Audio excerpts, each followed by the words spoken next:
Hi clan fans! Alright, so this video is a little late because I am still getting over a cold or allergies. I'm honestly not sure what it is. You can definitely hear it in my voice.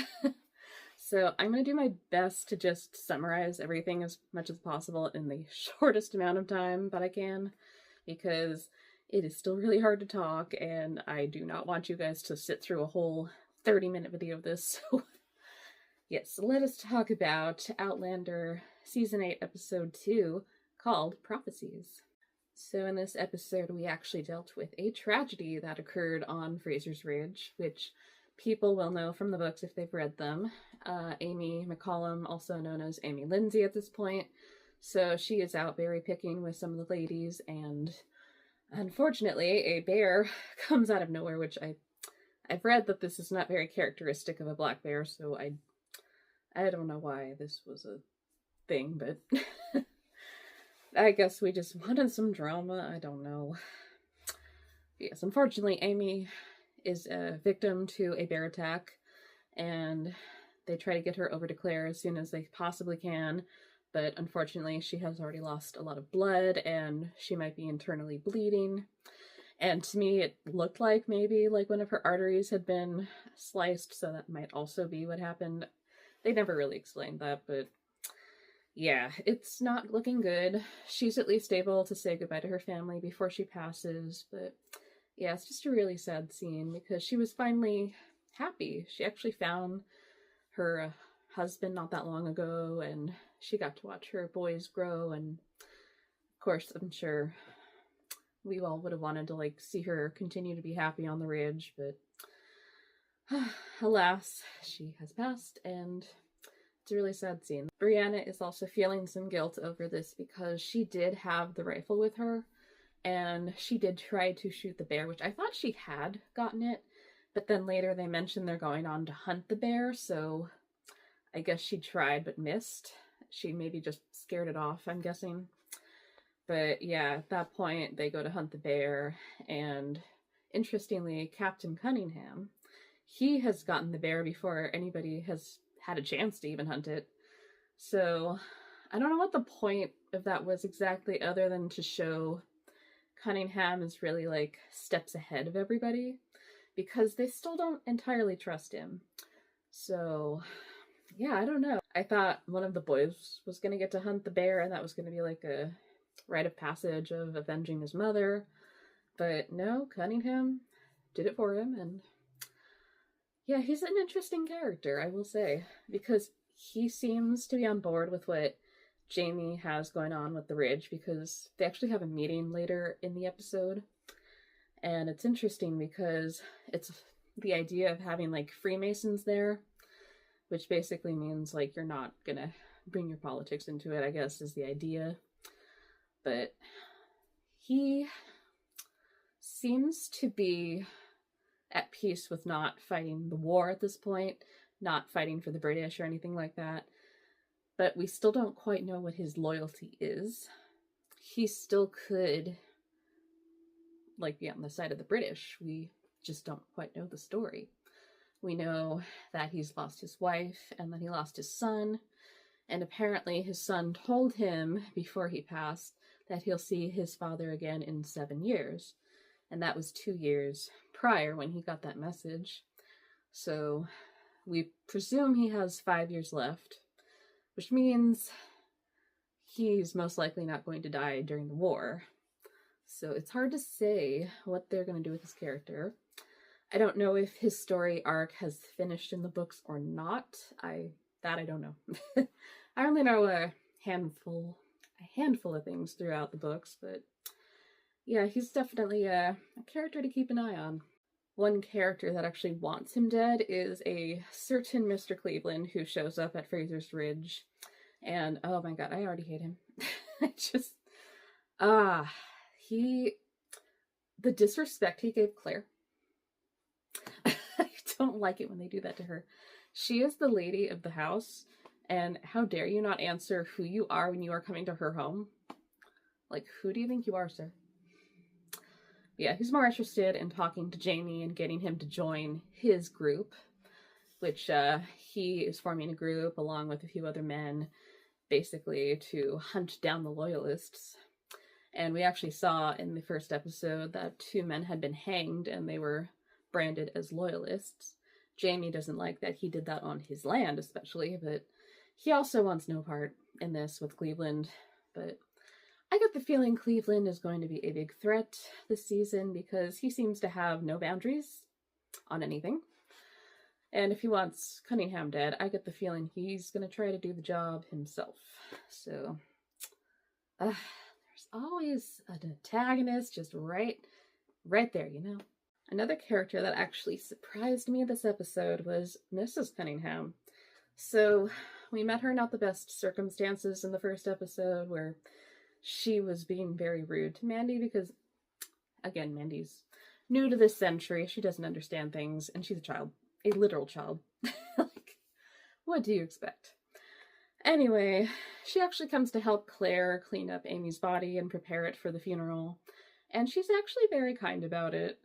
And she brings salt for the water to, like, ward off the spirit and just to make sure the sins are gone. So she's religious, but she's actually, like, being thoughtful with it, at least. But yeah, she and Claire get to know each other a little more. And they actually go learn each other's names, which is nice. So her name's actually Elspeth.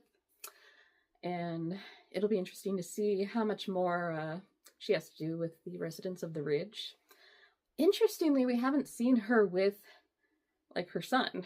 I don't quite get what their dynamic is, but I'm curious to see what their dynamic is, because do they get along, or are they just there just to take care of each other since they've lost so much between the two of them? Yeah, I'm curious to see how that plays out in the rest of the season. So during all of this, throughout the episode, Jamie is still dealing with what he's learned from Frank's book.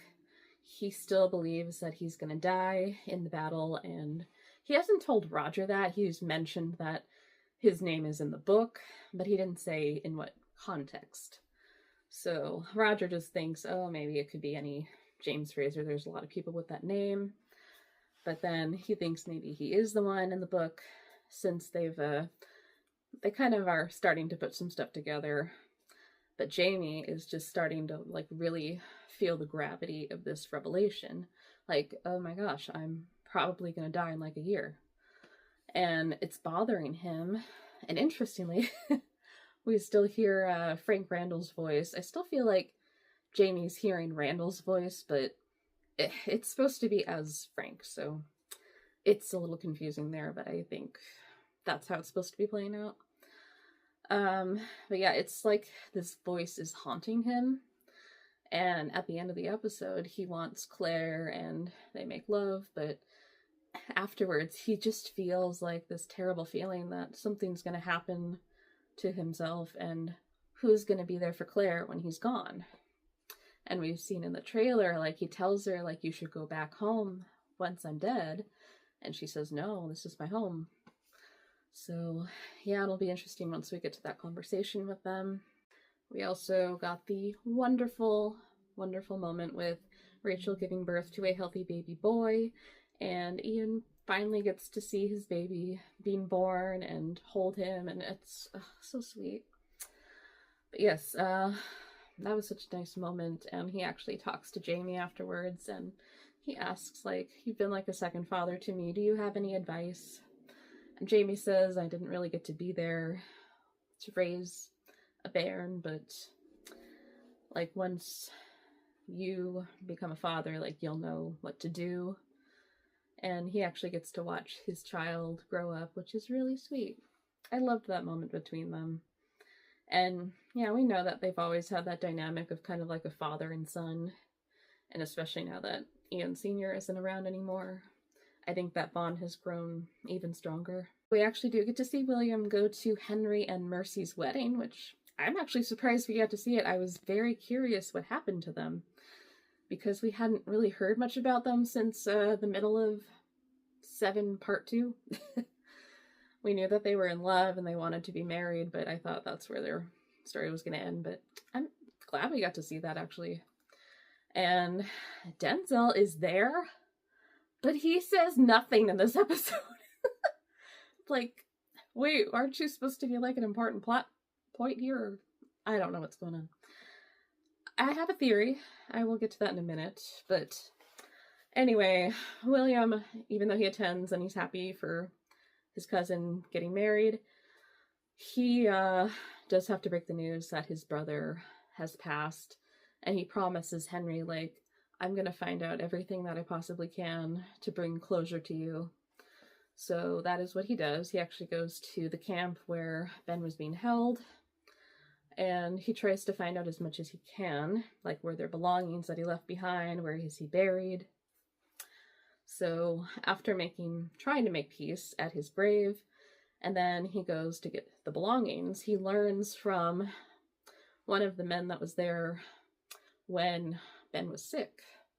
He learns that supposedly Ben was getting better. And it seemed odd that he suddenly died and was buried, like, immediately the next day. So something's not sitting right there. So during the night, William goes to the grave that is marked gray.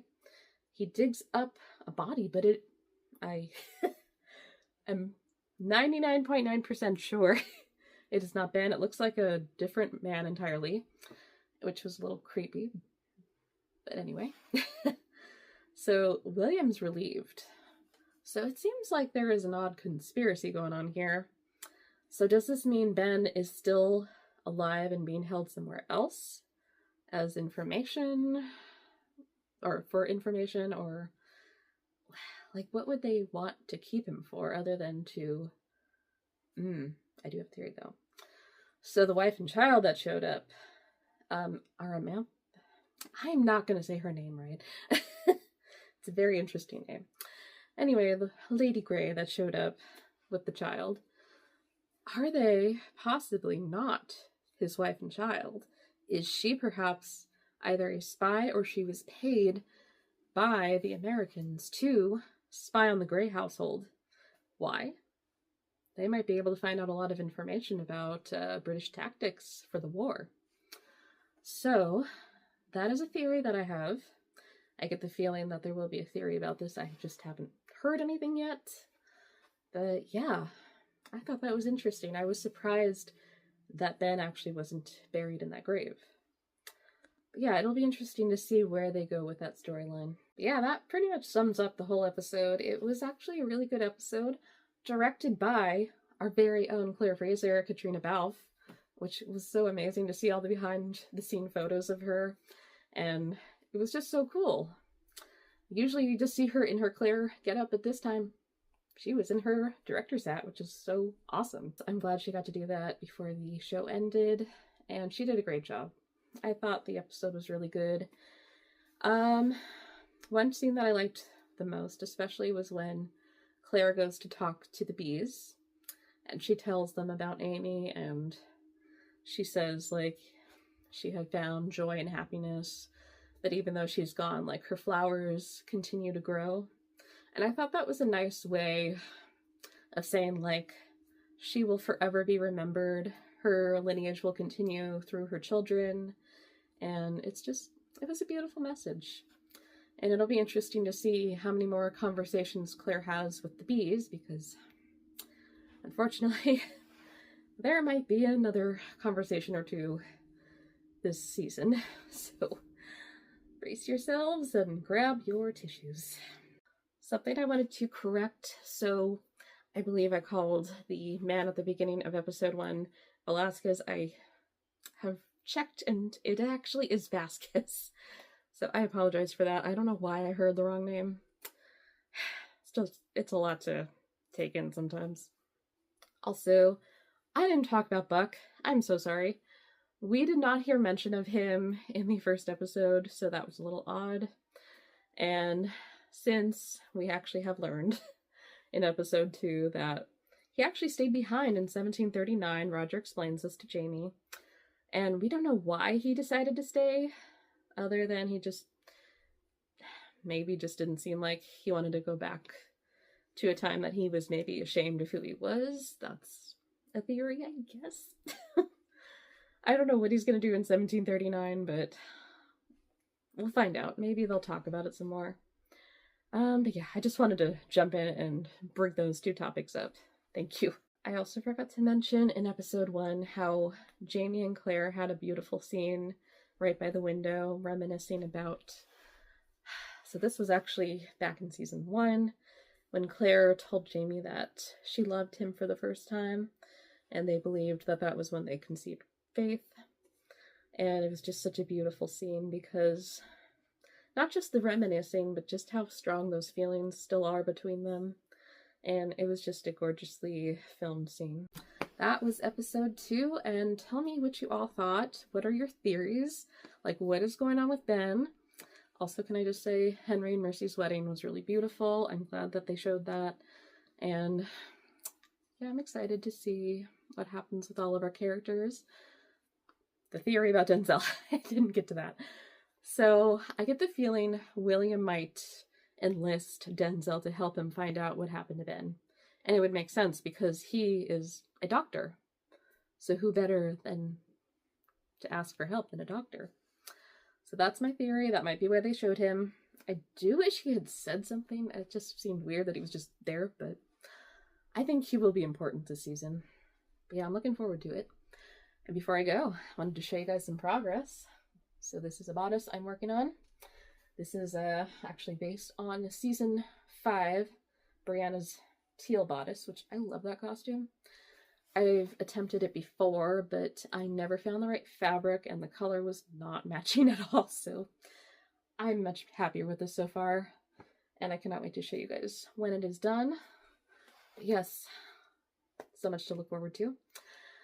Yes, tell me what you thought of episode 2 theories, and I will see you for episode 3, and hopefully I will be sounding much better than this. I'm sorry you had to sit through as much of this as I filmed. But hey, I wanted to get this episode out there because I'm trying not to miss a single episode this season, because come on, it's the last hurrah.